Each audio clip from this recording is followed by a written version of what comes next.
মাগুরার যৌথ বাহিনীর অভিযানে ১০০ রাউন্ড গুলি ও একটি স্নাইপার বাইনোকুলার উদ্ধার সহ ৫ জনকে আটক করেছে আইন শৃঙ্খলা বাহিনীর সদস্যরা।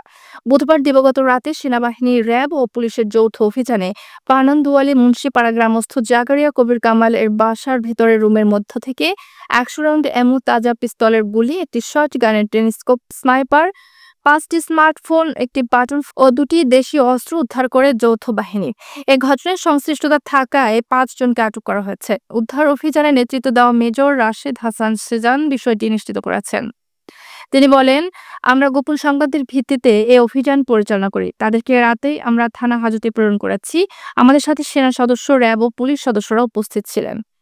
আটককৃতরা হলেন মাগুরা পরনান্দুয়ালী এলাকার মঞ্জু মোল্লার ছেলে মাহফুজ, রবি মোল্লার ছেলে শাকিল, কামাল হোসেনের ছেলে জারিক মুন্সি, আশিক রহমানের ছেলে তাবিন ও আব্দুল হালিমের ছেলে বাবুল। তাদের সবার বাড়ি মাগুরা পৌর এলাকার পানান্দুয়ালী মুন্সিপাড়া। এ বিষয়ে মাগুরা সদর থানার ভারপ্রাপ্ত কর্মকর্তা আয়ুব আলী জানান, মাগুরা থানার রাতেই আটককৃতদেরকে যৌথ বাহিনী হস্তান্তর করেছে। এ বিষয়ে আইনগত ব্যবস্থা প্রক্রিয়াধীন রয়েছে।